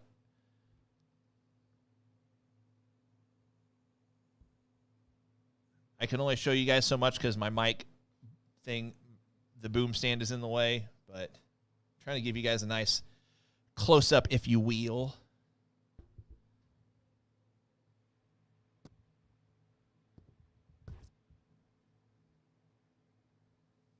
So there you go. Give you guys about another minute. Again, if you haven't already, reply with the word Crockett, Crockett, T, 2 T's. Will you and Cole sign it? No. I'm sorry. It is in the frame. It's staying in the frame. I think Cole and I's signature would probably actually devalue it. True. All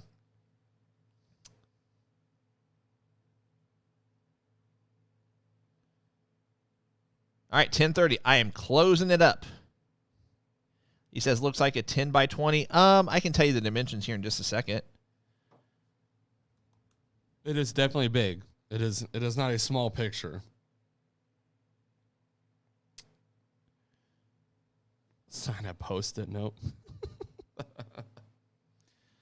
Let's see. So this is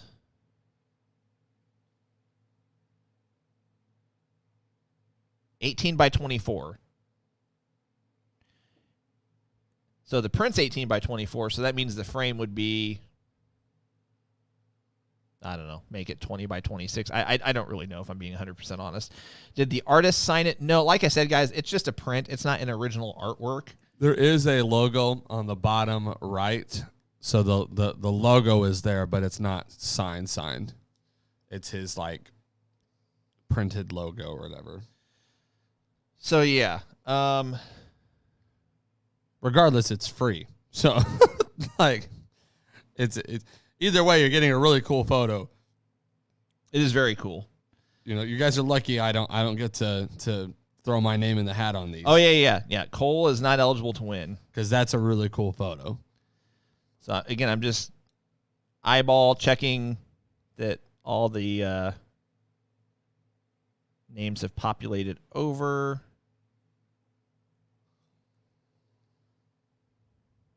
Bear with me just a second. Good. Okay, here we go. Let's do this. Let me address something. Gary, you can win more than once. Oh, 100%. Absolutely. I know you're new to the show. You're not a one-time winner. You can win more than once, so hopefully you threw your name in this. But I just, going forward, as you watch the show, unless we specify on that show, because there's been times where we've said, you know, if you won in certain game shows and things like that, you can only win one entry and things like that. But anytime we do free giveaways, you can win more than once. So, you know, I'm just going to decide this on the fly. If you guys are joining us, breaking news, we're going to have a GBP game show next week. Ooh. Just because. So come back next week. If you didn't, whether you do or don't win anything today, come back next week. you can win something in. So next week, the return of the GBP game show. I don't know what we're going to do. I literally just decided that, but join us next week. It'll be fun. All of our GBP game shows are a blast. Here we go.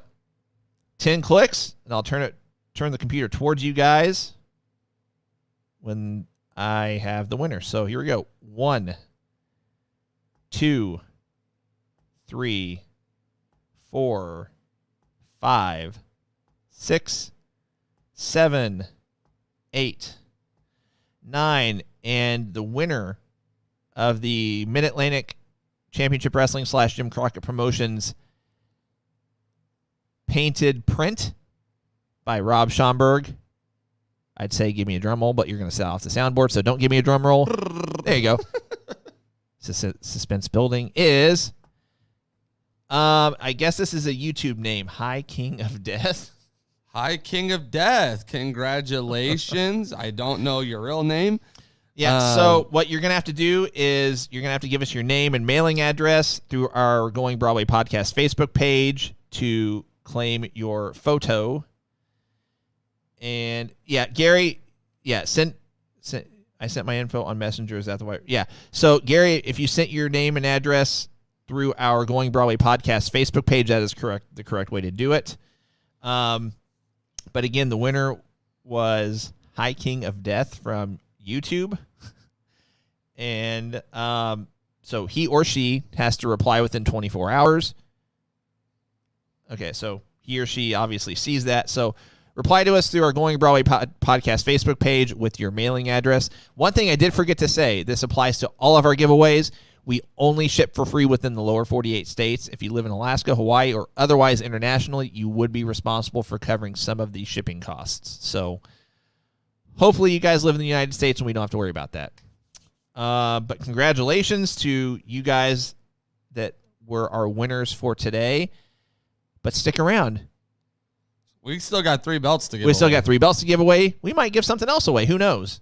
And again, next week, 10 a.m. Eastern, 9 a.m. Central, GBP Game Show. Not going to tell you what we're going to be giving away because I don't know what we're going to be giving away. I'll have to figure that out. But nonetheless, it'll be something cool, I promise. Be a 20-minute phone call with yours truly. No, but I mean, Alex, be careful sending if the frame is glass. Make sure. Yeah, I'm familiar with how to package. He's a shipping expert at this point with all the things we've given away. I mean, he has shipped. I might as well work for UPS or FedEx at this point in terms of packing things. Not to mention your belt history of shipping and receiving of just that's true. Your belt collections. That's also true. All right. So let's preview the AEW events for this week. So there's one tonight. There's one tonight. We're not going to give predictions necessarily. I mean, if we do, we can just kind of rapid fire them. But we've got MJF and Brian Pillman. I think we agree MJF's going to win that. Yeah. Britt Baker, Ruby Soho, we already said that. At least we think Britt's going to keep the belt. She walks out as champion. We have a CM Punk live interview. We've got FTR, your favorite tag team of all time. Favorite tag team? No, can't say it. Managed by friend of the show, Tully Blanchard. Against Sting and Darby Allin. That one interests me. It's interesting. In terms of the result, how they're going to book it. I feel like it's going to be a no contest, though, or a cheat to win. A schmoz. We have Cody Rhodes and Malachi Black. Cody making his in-ring return. Cody. Really? I don't see how you could have him take so many L's to Malachi Black, have him almost retire, have Malachi kick him in the face to take his boot, and then bring him back to lose again. I mean, it would be weird for him to lose whenever they're getting ready to do their new show next week. So I think it may not be a clean win. He might have some of the Rhodes family involved to help get it. But, ooh, Cody heel turn. But I definitely think he has to take a win here. Otherwise, it made no sense. And the main event, well, I assume it's going to be the main event. If they lead in with this match, I'll be really disappointed. Kenny Omega against Bryan Danielson in a non-title match. Because it's non-title, I have to believe it's Bryan Danielson. I do too. His debut match too. Otherwise, why would you have it be non-title? Right. So that's tonight. That's all that's been announced for tonight. And then Rampage this Friday. Actually, quite a bit announced. So, Rampage this upcoming week is 2 hours. Yep. So, we've got Anna Jay against Penelope Ford. Who cares? Yeah, I agree. The Hardy Family Office versus Lucha Bros and Santana and Ortiz. I'm going Lucha Bros and I Santana don't see how Ortiz. you could have Hardy Family Office win anything. Like, they're not really on TV that much. So I'm actually excited about this. Lights out tag match: Moxley and Kingston against Suzuki Gun, Lance Archer, and Minoru Suzuki.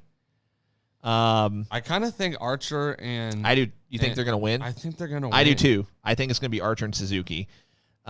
We've got Jericho and Jake Hager against Scorpio Sky and Ethan Page. This match either could be really good or really bad. There's no in between. I actually hope that they give Scorpio and Ethan Page the win here. They need the win, but it kind of feels... The only thing I could say is unless America Top Team gets involved, which I could see the teases of that happening to help Scorpio Sky and Ethan Page win, I'm going to say the men of the year get the win, but... I hope they do. All right, let's just answer. Eugene wants to know, we need to pick a winner for Anna Jay and Penelope. I'm picking Anna Jay just because. I don't like being forced to do what you want me to do. Uh-oh. I do what I want. I'm gonna say no contest. I just I'm gonna That's the answer. I will just for the sake of argument, I will say Penelope just to be different. We got CM Punk against Powerhouse Hobbs. Again, unless it's a long-term storyline, you're going to get Punk a loss this early. No, you're not. I have a hard time believing you do, but again, he did say he wants to put guys over, but I think it's too soon at this point. If it's a long-term storyline, I could see Punk losing to come back and win, but I'm going to say CM Punk. But look, I mean, not that this would be Lesnar beating Undertaker at WrestleMania-esque, but that could get a nice little reaction from the crowd if Powerhouse Hobbs gets the win. Yeah, in terms of just the overall, like, if Punk loses, it's because Hook and Taz and everybody else got involved. I'm gonna say Punk gets the win though. Well, nonetheless, I mean, no matter how Hobbs would win the match, even if it's a dirty win, I still don't think anyone's going to expect Punk to take the loss. And then we've got the Super Click, Adam Cole, Matt Jackson, and Nick Jackson, who I think they'll be the first trios tag champions whenever they do introduce the belts, against Jungle Boy, Luchasaurus, and Christian Cage.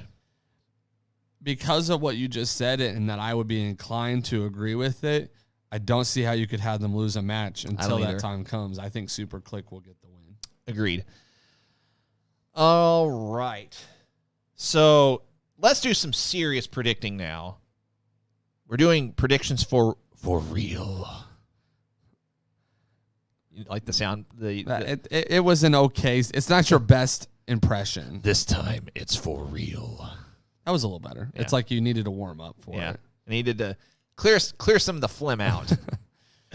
Before we get into predictions, take 3. This time it's for real. I think it's better the second time. I do want to go before we get into any predictions. I do want to go into the fact that we have Extreme Rules, and yet so far there's only been one match that has any kind of stipulation on it for Extreme Rules, regardless. Now, the triple threat for the United States technically would be no DQ by default, but we have not had any announcements of any other matches being Extreme Rules or having any kind of stipulation on it outside of Roman Reigns versus the Demon Finn Balor Extreme Rules match. So just a note for you, all you who are going to be predicting with us. I wouldn't be shocked if stipulations get added like last minute. Probably. If not at all. So just keep that in mind as you're predicting. I can see McMahon going into the what's the ring announcer's name? I can't think of his name for WWE. Why can't I not? I can just see him in his earpiece. Hey, pal, you need to announce this as so-and-so match. We're going to put a cage up 10 minutes before the show. That's something. All right, hold on. Ryan, this is just for you. Extreme Rules! He's doing a lot of impressions this morning. No, he just said Extreme Rules screams in the distance. Yeah. That was an impression. That was an impression of him doing that in his comments. Oh no, I just read that as if he wanted us to do it. Oh, so we're just doing everything the fans say today. Why not? Give me a prediction. Scream Extreme Rules from the distance. Mike Rome, thank you. I'm the heel today. Hey, someone did say, is this an episode where Cole turns heel or turns on Alex? You know, maybe this table is strong enough to be broken. I don't think we'd break this table. It's a pretty sturdy table. Nonetheless. Depends on who's going through it. I could probably break it if you throw me hard enough. Anyway, we have the first Who Cares match. Liv Morgan versus Carmella. I just read Xavier Woods on a pole match. I'm dead. Oh, my goodness. Sorry. I got to laugh. Oh, man. All right. Hit me with it. I just did. What was the match? We haven't had a good laugh like that since the old Dewdrop ring attire discussion. So it's the first Who Cares match of the night. Liv Morgan versus Carmella. That's a match? Apparently. Is it pre-show? Liv Morgan versus Carmella. I'm going to say Liv Morgan just based off of push. Yes, fruit snacks. No barbershop windows there. We do have a window. Here. Yeah. Here, look. Actually, look. This is a sneak peek into our studio. You guys ready for this? I'm taking Cole's camera. We do have a window. Check that out. And I can say Cole tried to dive through the plate glass window to escape. Pull the old Bobby Heenan comment. That would probably hurt more than the table, though. So we both agree Liv Morgan. The Usos defending the SmackDown Tag Team Championship against the Street Profits.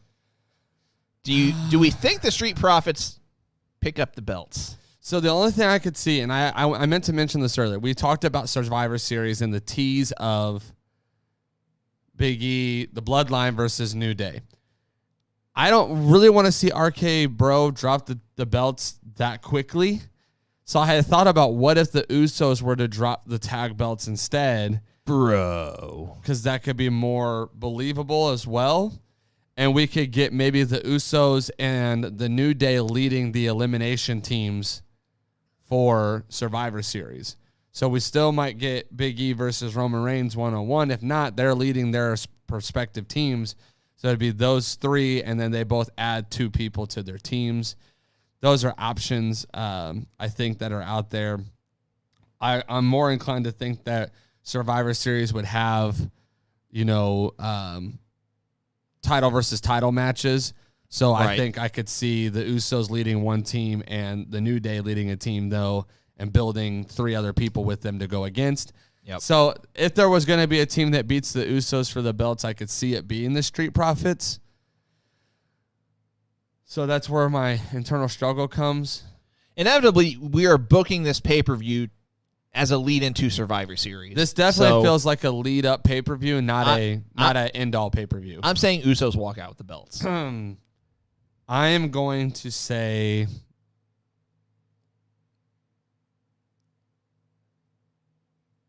Street Profits. You say they win the belts. Yeah. Okay. Triple threat match for the WWE United States Championship.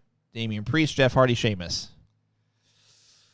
This one's tough because I do think Jeff Hardy takes the pin regardless, which is why I kind of feel like they added him to the match almost because they don't want Sheamus to take the pin again. At the same time, if they decided they wanted to take the belt off of Damian Priest, they wouldn't want Damian Priest to take the pin. Could they swerve us and put it on Jeff Hardy? And have Jeff Hardy pin Sheamus so it doesn't hurt Damian Priest's run? I have a hard time going with that. Because, again, what Survivor Series implications would that have? Well, there really isn't Survivor Series implications either way if I'm looking at it because Damian Priest doesn't really have any feuds going on. If we're gonna, that's what I'm saying. Like, what would create the bet? Let's say they have a United States versus Intercontinental Champion match. You could possibly even throw in the North American Champion. I doubt it, but I would say at this point, let's rule NXT out because it looks like Yeah. we're not getting that. So I'm trying to think of the best match. We still have Crown Jewel technically. I think that's going to be a pretty safe card though. So I don't see a whole lot of title changes happening on Crown Jewel. So I'm still thinking Shinsuke Nakamura versus, is Shinsuke going to have I guess we won't technically know till this Friday. There's a potential he could fight Apollo Crews, it looks like, for the belt. I would think Shinsuke would retain. I would hope so too. If that was to happen, but I don't think that's an announced match at this point. So Shinsuke Nakamura versus who, I guess, would be the best question. I don't think Shinsuke versus Jeff Hardy would be bad, but I think there's more of an intrigue of Shinsuke versus Damian Priest. I'm going to say Damian Priest retains. I am also. Just for the simple fact, I think that's the most intriguing match. Let's do the Raw Women's Championship prediction first. Charlotte Flair defending against Alexa Bliss. This one's hard. I'll let you give. Well, I'll give you mine first. I actually think Alexa Bliss wins the belt. I'm thinking Alexa Bliss. I really am. Okay, so SmackDown Women's Championship, Becky against Bianca. I don't see Becky losing. So you think if they do, the Survivor Series champion versus champion match, you think it would be Alexa against Becky? Now I'm thinking back. You're going to backtrack and think it's Charlotte. I'm going to go ahead and say Charlotte retains, and I think it's going to be Charlotte. And the only nope, I'm not going to do that. I'm going to stick with Alexa. The only reason why I say that is Charlotte's a heel. Becky's a heel now, too. Are you going to have heel versus heel Survivor Series match? I think Becky would get cheered in that moment, and you're not going to want Becky to get cheered. She might still get cheered versus Alexa Bliss, but I'm going to say Alexa Bliss retains. No, Alexa Bliss wins the belt. Wins the belt. I'm going to say Becky retains. I am also. I now thinking about it, you got to have a face for that face off. I think Alexa would be the face in that regard. I would be nervous if Becky was still a face. I would have said Charlotte retains, but for the simple fact of I think you would get people cheering for Becky too much, and you don't want that. You've already struggled getting people to boo her. I think I'm gonna have to say that Becky will. Yes, I get that the draft is about to happen, but the draft typically doesn't draft a whole lot of major switches. And again, I don't see Becky going to Raw unless they're going to move Seth and Becky back to Raw, which I don't think is going to happen. I think they'll both stay on SmackDown. So as of now, there's only been six announced matches, so those are the only 6 we can do. And we did that one. So yeah, just the WWE Universal Championship match. Roman against Finn Balor. So this is harder for me. One, because I know the teased match at Crown Jewel is Brock Lesnar, but I'm having a hard time thinking if that's going to be Brock Lesnar versus Roman without the belt. The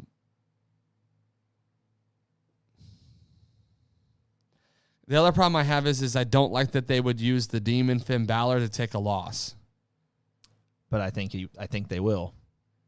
They haven't, and I guess they haven't announced any kind of a Big E versus Bobby Lashley rematch for Extreme Rules. If they would, they probably would have announced this past Monday night. I don't think they did. You're saying that there's no WWE Championship match announced for Extreme Rules? That's a small card. And not very good matches on it. I'm surprised they didn't announce a WWE title match this past Monday. Extreme Rules. The problem with Extreme Rules is that the Usos can get involved. So you have Finn Balor fighting off 3 guys, one of them being Roman. I'm going to say Roman retains.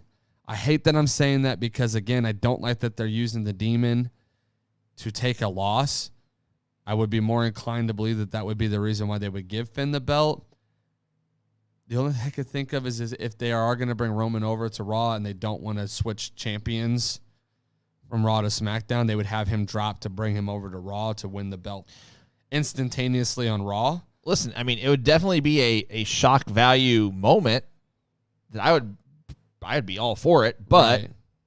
I mean, I have to say Roman based off of I got to go off what's currently going on in the WWE. I can't do go off also. of speculation. I do too. Yeah, 100%. So I'm gonna say Roman retains. Yep, I agree. All right, guys. This has been a year and a half in the making. So before we do this belt giveaway, just in all seriousness, in all humility, and just in complete gratefulness and thankfulness to you guys that helped us hit our 5,000 Facebook likes.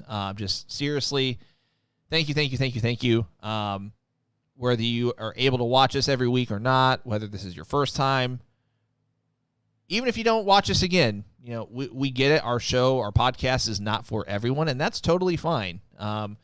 Cole and I, we understand we have unique personalities, and, you know, we're not everyone's cup of tea, but hopefully, again, regardless of whether you are with us for the first time today or you're with us every week, our goal is to just, you know, hopefully you come back next week, and then the week after that, and the week after that. You know, our goal is just like any pro wrestling company out there is to try to get you to come back next week. So, again, GBP Game Show does return next week, 10 a.m. Eastern, 9 a.m. Central. So, hopefully you've had a good time today. Hopefully you come back next week.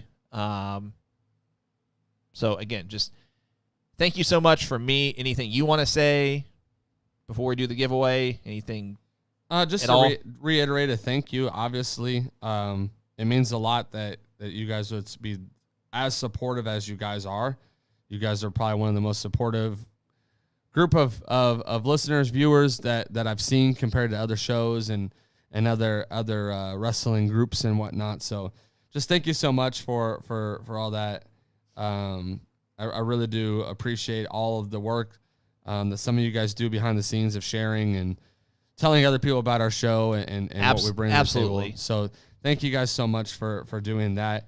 And it's an honor to be able to even have the resources to give away stuff. We're very fortunate to be able to do that. And so I think it's super cool. Whoever wins 3 belts today is going to be very much deserving of it. It's been a long time coming. And I can't wait to hit the next milestone, whatever that case may be. Which actually brings me to my next point. So, I will be taking a look at our current social media numbers, if you will, over the next few days, next week, or whatever. For lack of a better word, whatever. But I know that long term, we'd love to get to 10,000 on Facebook.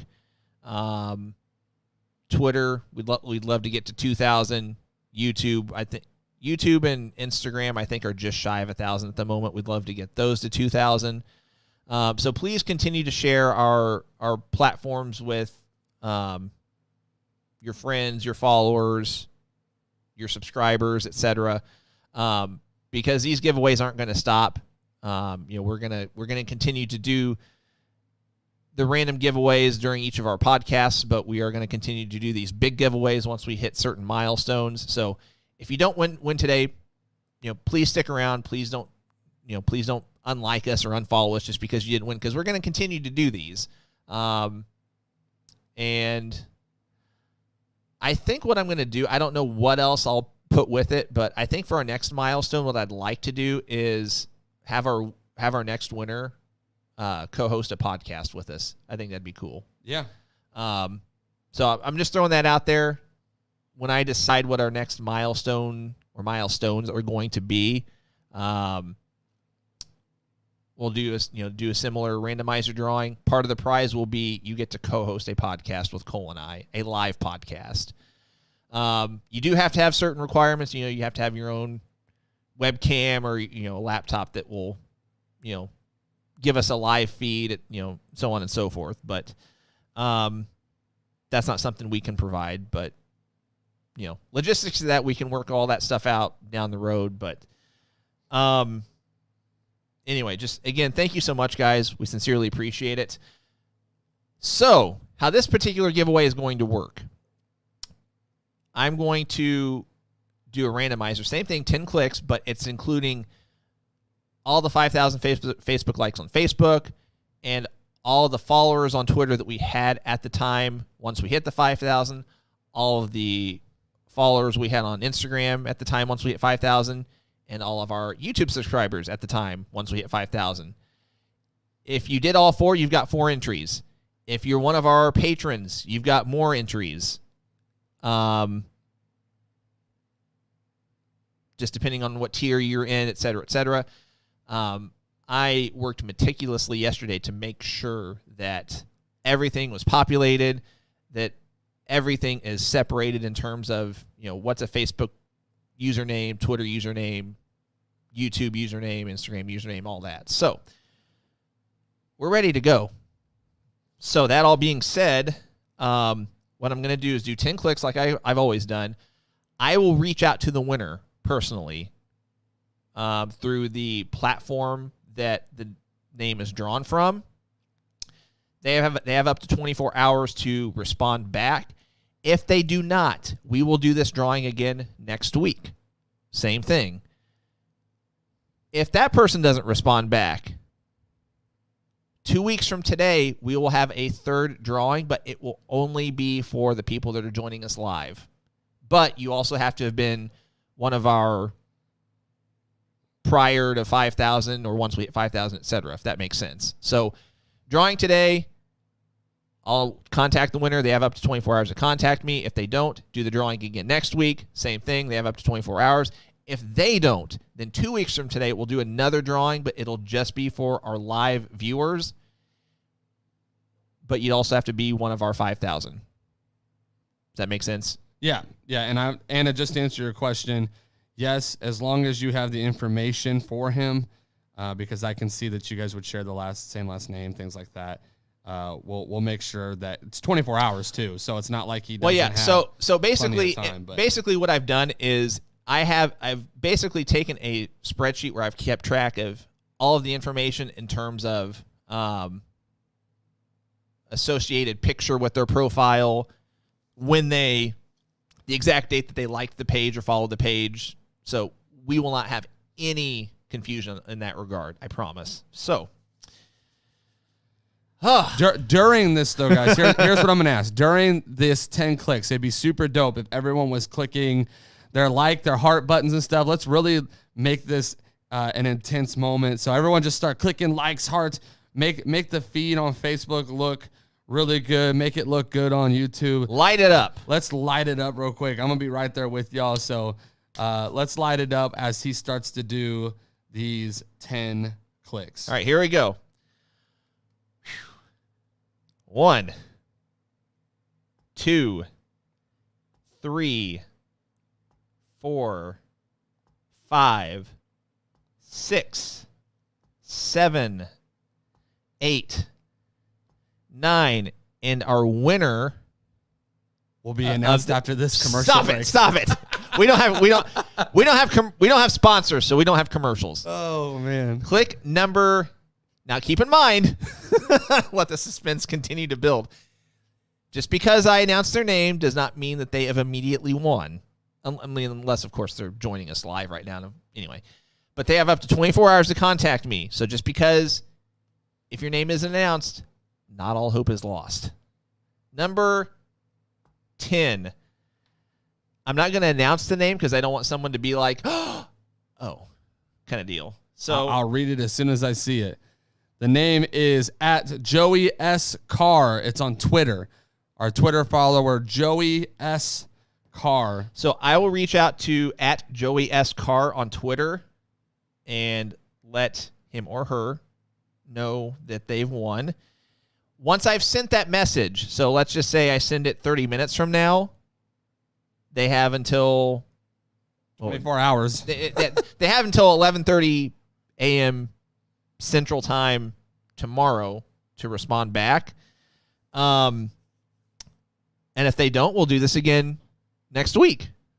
So again, that is at Joey S. Carr as of right now on Twitter was who we drew. So we will be letting y'all know if it has been claimed. Yeah, I will keep everyone updated through all of our social media platforms if he or she contacts me or not. Again, 24 hours. If it is 24 hours and 1 minute, they don't get the belts. So I'm just throwing that out there. So, I don't know. I'm just so grateful, you guys. Thank you so much for helping us get to where we are, not just from a numbers standpoint, but just the viewership, the engagement. This is a highlight of every week for me.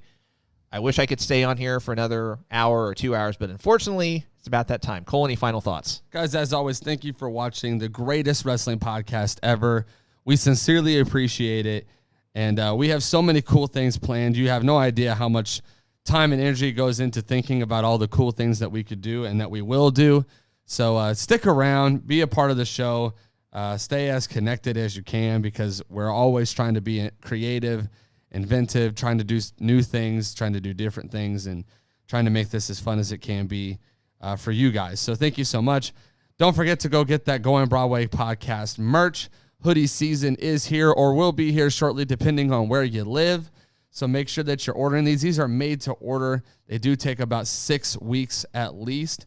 So if it's not hoodie season yet, it will be soon. So go ahead and order these. Get them in now. If you're thinking Christmas gift for somebody, it wouldn't hurt to go ahead and get it now because you will have it for sure. Absolutely. By that time, because as we get closer to the Christmas season, it might take longer for it to get to you. So go ahead and get these things now, and we would sincerely appreciate it. But as always, it is that time, and I leave you with your favorite thing in the entire world.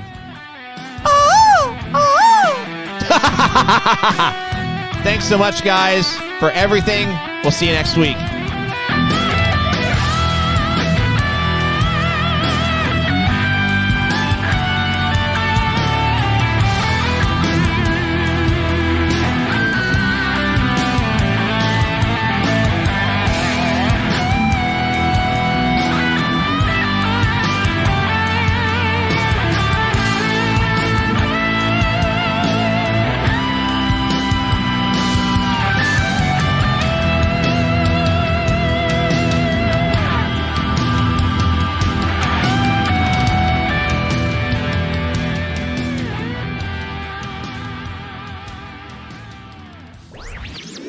This podcast was a presentation of LightUpMedia.fm.